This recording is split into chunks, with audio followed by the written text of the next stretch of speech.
तो सबसे पहले कहानी सुनने वाले को मेरा प्रणाम। मेरा नाम दीक्षा है और मैं आज आपको अपनी ही लिखी हुई एक कहानी सुनाऊंगी जिसका नाम है टिन टिनिया की वापसी। बड़े दिनों बाद इस घर में घर जैसी हलचल हो रही थी।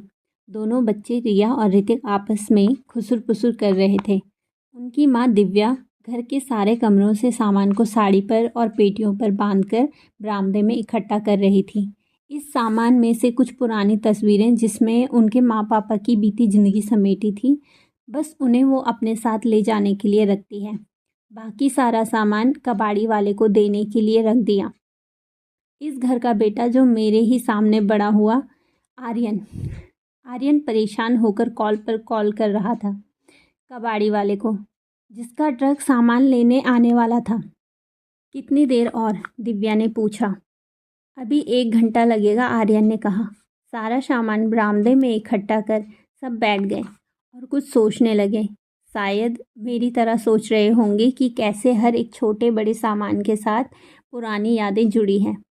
बरामदे में रखे 2 सिंगल बेड जो आर्यन और उसकी बहन किरण के लिए बनवाए थे, एक डबल बेड जो माँ ने बड़ी लकड़ी की कुठार के बदले पापा से लाख लड़ाई के बाद बनवाया था, और यह अलमारी, ये तो दिवाली के दिन पापा ने माँ को सरप्राइज़ में दी थी। कोने में पड़ा लकड़ी का स्टैंड जिस पे दीमक लग चुकी थी, पर पहले रोज़ पापा सुबह उस पर रामायण का पाठ करते। और ये टूटी फूटी वॉशिंग मशीन जो किरण ने अपनी पहली सैलरी से खरीदी थी, क्योंकि माँ के हाथों में कपड़े धोने से दर्द होता था।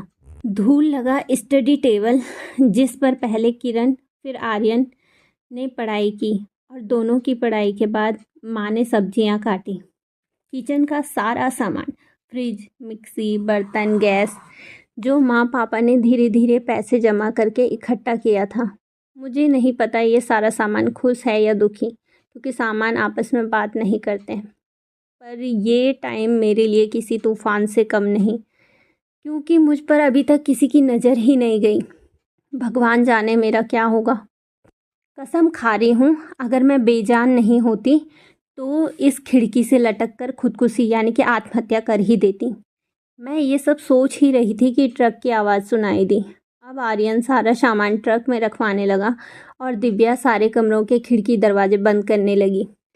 सालों बाद रोशनदान और खिड़कियों से धूल के कणों को उड़ाते हुए अंदर आने वाली रोशनी भी जाने लगी और घर के कोने फिर से अंधेरे होने लगे। जाते हुए इन सभी लोगों और धोखेबाज सामान के अलावा मेरी एक सहेली भी है।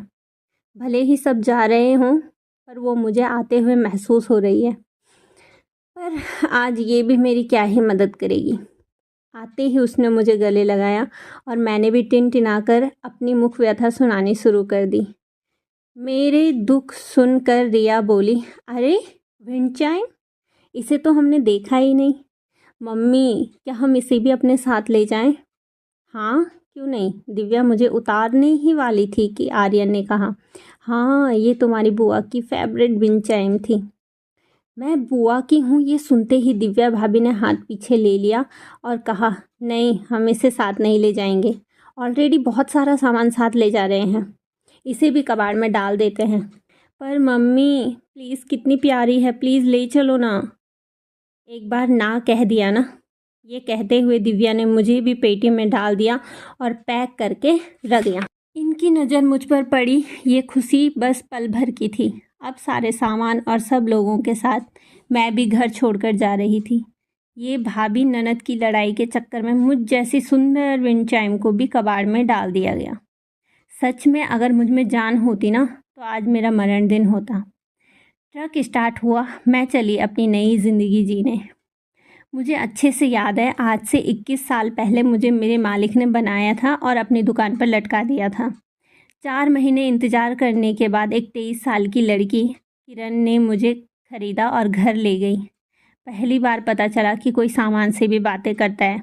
वो कहती है, माँ देखो मैं ले आई टिनटिनिया। उसने मेरा नाम टिनटिनिया रखा था। हाँ, पर हम इसे रखेंगे कहाँ? माँ ने कहा।